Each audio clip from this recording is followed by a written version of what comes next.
कोरेगावकरांच्या लढ्याला अखेर यश। राष्ट्रीय महामार्गावरील प्रलंबित कामासह वसना नदीवरील पुलाच्या कामासंदर्भात 12 जूनला जिल्हाधिकाऱ्यांच्या अध्यक्षतेखाली होणार बैठक। नगराध्यक्षा दीपाली महेश बर्गे यांची माहिती। सातारा लातूर राष्ट्रीय महामार्गावरील कोरेगाव शहरातील बंदिस्त गटाराचे रखडलेले काम आणि वसना नदीवर ब्रिटिशकालीन पुलाच्या जागेवर नवीन पुलाच्या उभारणीबाबत जिल्हाधिकारी संतोष पाटील यांनी स्वतः लक्ष घातले आहे। गुरुवार दिनांक 12 जून रोजी सकाळी 11 वाजता त्यांच्या दालनात महत्त्वपूर्ण बैठक होणार आहे। या बैठकीत या कामांबद्दल निर्णय होईल असा विश्वास नगराध्यक्षा दीपाली महेश बर्गे यांनी मंगळवारी सायंकाळी 5:30 वाजता व्यक्त केला। सातारा लातूर राष्ट्रीय महामार्गाचे काम हैदराबाद येथील mega engineering and infrastructure limited या ठेकेदार कंपनीने घेतले आहे। या कंपनीने कोरेगाव शहरातील बंदिस्त गटार आणि वसना नदीवरील ब्रिटिशकालीन पुलाच्या जागेवर नवीन पुलाच्या उभारणीबाबत सातत्याने दिरंगाई केली आहे। याबाबत वारंवार सूचना देऊन देखील त्यांच्या कामकाजामध्ये कोणत्याही प्रकारचा बदल झाला नव्हता। कोरेगाव शहरातील नागरिकांच्या भावना लक्षात घेऊन आमदार महेश शिंदे यांच्या मार्गदर्शनाखाली जिल्हा नियोजन समितीचे सदस्य राहुल प्रकाश बर्गे, कोरेगाव विकास आघाडीचे अध्यक्ष तथा प्रथम नगराध्यक्ष प्रशांत उर्फ राजाभाऊ बर्गे, नगराध्यक्षा दीपाली महेश बर्गे यांच्या नेतृत्वाखाली नगरसेवक, माजी नगरसेवक आणि विकास आघाडीच्या पदाधिकाऱ्यांच्या शिष्टमंडळाने जिल्हाधिकारी संतोष पाटील यांची दिनांक 3 जून रोजी समक्ष भेट घेऊन निवेदन सादर केले होते व वस्तुस्थिती निदर्शनास आणून दिली होती। जिल्हाधिकाऱ्यांनी तातडीने या संदर्भात विशेष बैठक आयोजित करण्याबाबत निवासी उपजिल्हाधिकारी नागेश पाटील यांना निर्देश दिले होते। त्यानुसार अप्पर जिल्हा दंडाधिकारी या नात्याने नागेश पाटील यांनी गुरुवारी दिनांक 12 जून रोजी सकाळी 11 वाजता जिल्हाधिकारी संतोष पाटील यांच्या दालनामध्ये महामार्गाचे प्रलंबित काम या विषयावर बैठक आयोजित केली आहे। या बैठकीसाठी रस्ते विकास महामंडळाचे पुणे येथील मुख्य अभियंता, राष्ट्रीय महामार्ग विकास प्राधिकरणाचे पुणे येथील मुख्य प्रकल्प संचालक, सार्वजनिक बांधकाम विभागाचे अधीक्षक अभियंता संतोष रोकडे, नगरपालिका प्रशासनाचे जिल्हा प्रशासन अधिकारी, कोरेगाव नगरपंचायतीचे मुख्याधिकारी आणि mega engineering and infrastructure limited या ठेकेदार कंपनीचे प्रमुख यांना हजर राहण्याबाबत पत्र देण्यात आले आहे। त्याचबरोबर नगराध्यक्षा या नात्याने मला देखील स्वतंत्र पत्र देण्यात आले असून मी देखील बैठकीस उपस्थित राहणार आहे अशी माहिती त्यांनी दिली। कोरेगावकरांचा नैतिक विजय राहुल प्रकाश बर्गे व प्रशांत उर्फ राजाभाऊ बर्गे। गेल्या अनेक वर्षांपासून सातारा लातूर राष्ट्रीय महामार्गाचे काम चुकीच्या पद्धतीने करणाऱ्या mega engineering and infrastructure company limited या कंपनीबाबत सातत्याने तक्रारी होत होत्या। कंपनी विरोधात कोरेगाव पोलीस ठाण्यात गुन्हा देखील दाखल करण्यात आला आहे।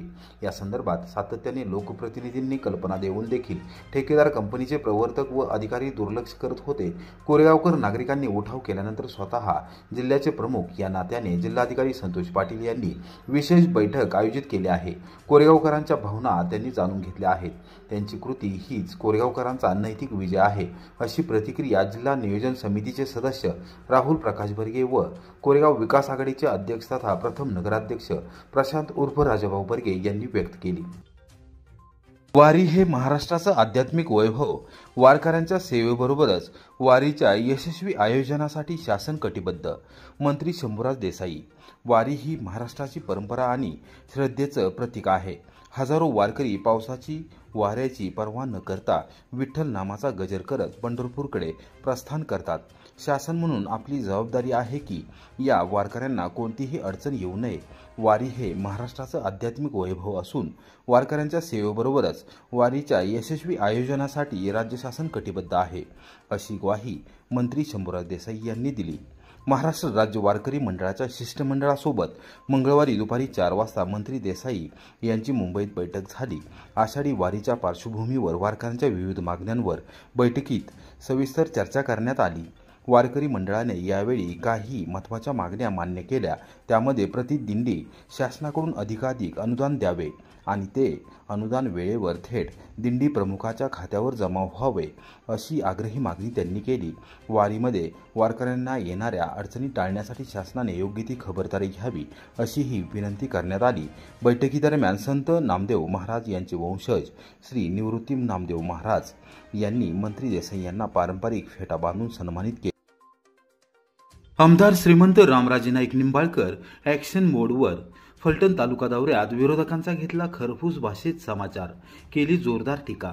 विधान परिषदेचे माजी सभापती आमदार श्रीमंत रामराजे नाईक निंबाळकर ॲक्शन मोडवर आले असून त्यांनी फलटण तालुका पिंजून काढायचे ठरवले आहे. सोमवारी रात्री 9:30 वाजता राजाळे येथे झालेल्या एका कार्यक्रमात विरोधी गटावर जोरदार टीका केली. विरोधकांचा शेलक्या भाषेत समाचार घेत त्यांनी वय झाले असले तरी बुद्धी तल्लक असल्याचा इशारा देत आगामी काळातील व्यूहरचना स्पष्ट केली. ज्यांना आपली दूध डेअरी चालवता आली नाही, दूध डेअरी चालवायला दिलेल्या बीड जिल्ह्यातील कुटे कुटुंबाला केंद्र सरकारकडून कोट्यवधी रुपयांची मदत करण्याचे आमिष दाखवले होते. प्रत्यक्षात काय चित्र आहे हे तुम्ही पाहताय. साखर कारखान्याची काय परिस्थिती आहे हे तुम्ही पाहत आहे, असे निदर्शनास आणून देत श्रीमंत रामराजे यांनी श्रीराम सहकारी साखर कारखान्याचे वाटोळे करायचे असल्याने विरोधकांना त्यावर प्रशासक नेमायचा होता आणि 6 ते 8 महिन्यात कारखाना मोडून खायचा होता असा जाहीर आरोप केला.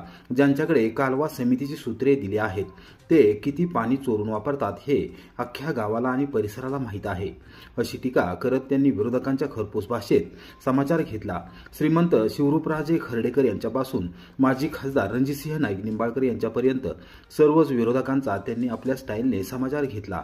सुमारे 40 मिनिटे त्यांनी भाषण करत आपले वरिष्ठ नेते मंडळींबरोबर वैर नसल्याचे सांगत पंतप्रधान नरेंद्र मोदी यांना देखील मी फलटणच्या विरोधकांच्या करामती दाखवून देईन असा इशारा दिला. आणि खरं सांगायचं तर त्या मूर्ती तुम्हाला माहीत नाही, इतिहास अहिल्या देवींनी पाठवलेल्या मूर्ती आहेत. सगुणा माता आमच्या पूर्वज ज्या होत्या ज्याला अख्ख्या तालुक्यातला माळी समाज जेव्हा पाऊस पडत नाही तेव्हा दुधाचा अभिषेक आमच्या स्मशानात होतो पाण्याचा. तेव्हा पाण्याची एक श्रद्धा आहे. त्या मूर्ती जोपर्यंत आपल्याबरोबर आहेत तोपर्यंत या काळवटलेल्या डागाळलेल्या हलकट किती शिव्या घालायच्या, तुम्ही आल्यामुळे माझं तोंड बंद झालंय असं होऊन बसलं. मला काही तसं ते बोलायला किती वेळ लागणार आहे, परंतु ते आपल्याला काही त्या लेवलला जमायचं नाही. बापू तुम्ही ज्येष्ठ आहात, तुम्ही उदार मनाने सांगितलं 4 पावलं मागे, फार आनंदाची गोष्ट आहे. मी 2 गोष्टी आज या कार्यक्रमातून घेऊन जाणार आहे. ही तरुण पिढी जी आपल्याबरोबर नसते असं समज आहे. मोबाईलवर त्या तरुण पिढीचं काय चाललंय हे मी 1 तास रात्रीचं बघत असतो आणि मगच झोपतो. अजितराव लक्षात घ्या, तुम्ही झोपत असाल 10 वाजता, मी झोपतो 12 वाजता. सगळं बघत असतो, उत्तर देत नाही. चालतंय काय ते बघत असतो. सांगायचं तात्पर्य एक, हे जाधव घराण्याची आपली जास्त जेव्हा संबंध येतील तेव्हा त्यांना मी निश्चित विचारणार आहे की बाबा आमचं काय चुकलं होतं आणि त्याच्यात काय देखणं आहे.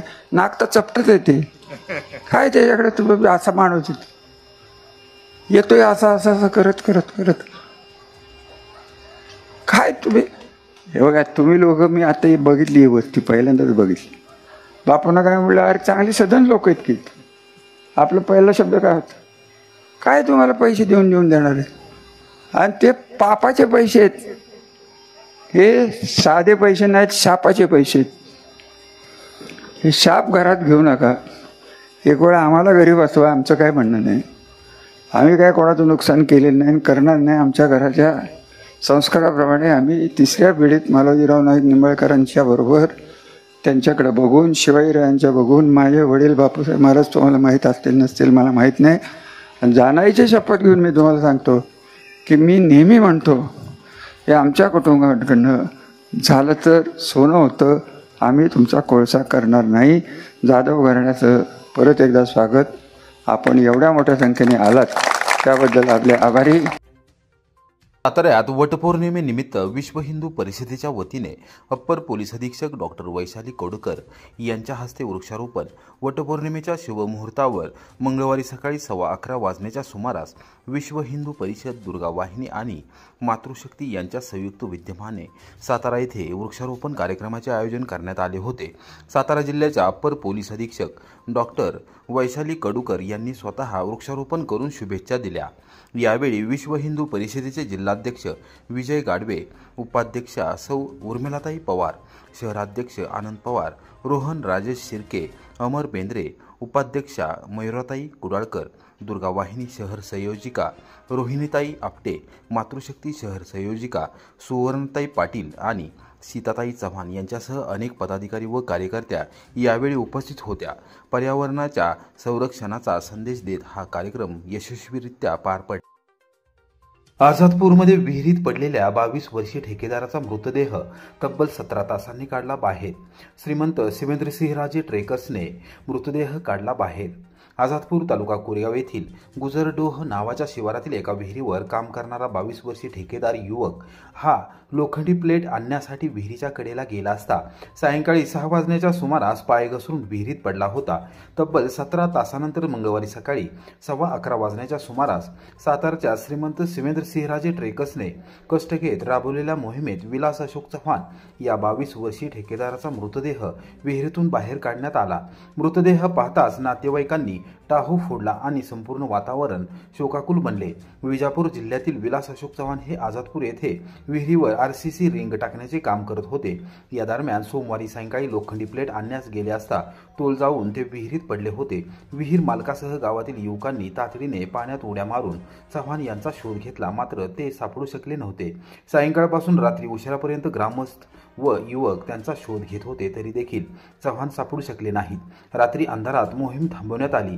पोलिसांनी ग्रामस्थांच्या सहकार्याने सातारा येथील श्रीमंत शिवेंद्रसिंहराजे ट्रेकरच्या पथकाला पाचारण करण्याचा निर्णय घेतला. विहिरीचे पाणी गढूळ असल्याने आणि रात्री शोध घेता येणार नसल्याने ट्रेकर्स सकाळी 10:15च्या दरम्यान आझादपूर येथे दाखल झाले.